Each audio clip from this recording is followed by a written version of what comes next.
ভয়ের আড্ডা। যারা এখানে আসবে তাদের সমাপ্তি হবে অন্ধকারে। তো হ্যালো বন্ধুরা, ওয়েলকাম ব্যাক ভয়ের আড্ডার নতুন একটি এপিসোডে।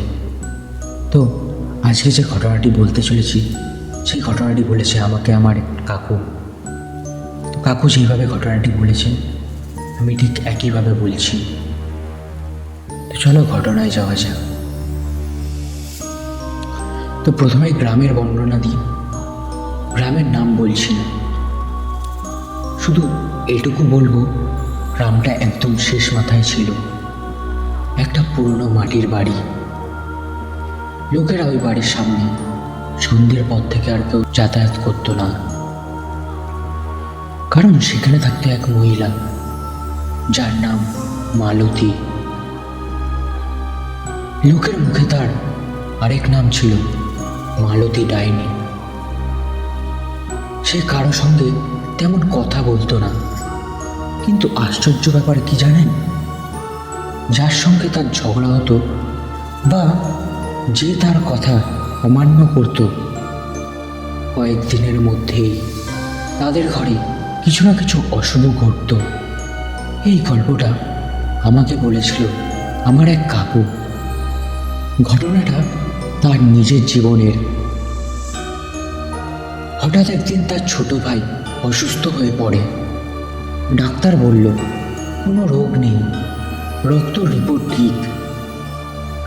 কিন্তু ছেলেটা রাতে ঘুমানোর মধ্যেই উঠে বসে, মাঝে মাঝে দেয়ালের দিকে তাকিয়ে হাসি আর ফিসফিস করে বলে, ওই দাঁড়িয়ে আছে, কালো চুলে মুখ ঢাকা।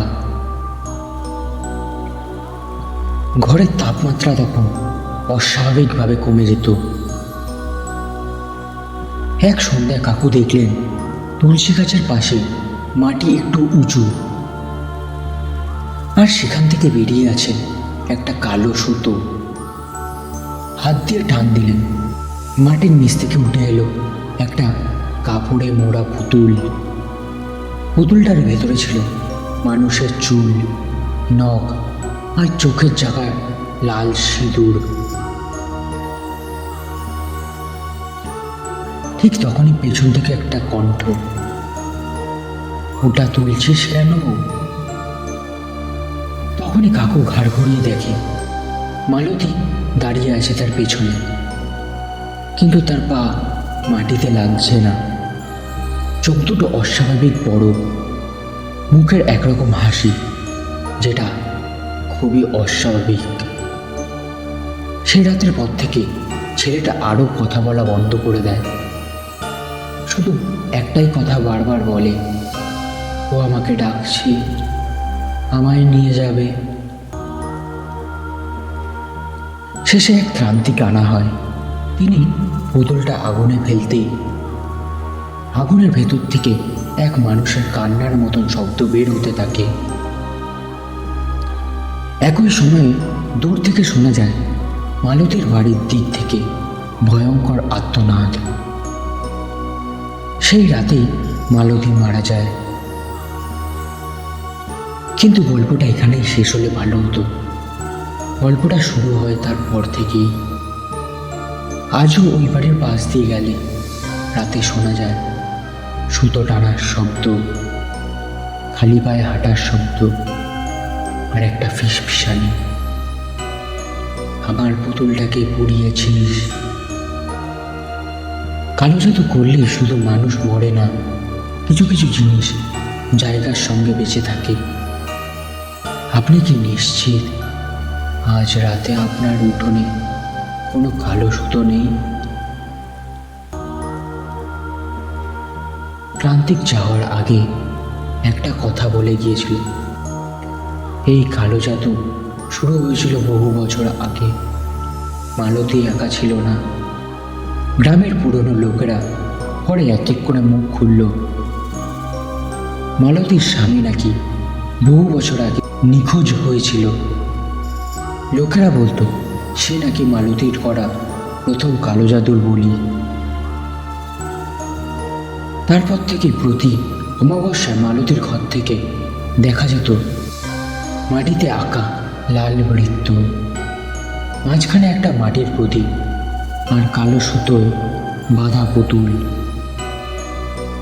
লোকেরা বলতো সে মানুষের আত্মা বেঁধে রাখত পুতুলের ভেতর। মালতীর মৃত্যুর ঠিক 1 মাস পর অমাবস্যার রাত হঠাৎ কাকু শুনতে পান উঠোনে কেউ হাঁটছে। কাকু তখন দরজা খুলে দেখে তুলসী গাছের জায়গায় আবার একটা কালো সুতো, কিন্তু এবার সুতোটা মাটির ভেতরে ঢুকছে না, সুতোটা তার ঘরের ভেতর ঢুকে যাচ্ছে। আর ঠিক তখনই কানে ভেসে আসে সেই পরিচিত কণ্ঠ, এবার পুতুলটা তোর ঘরে।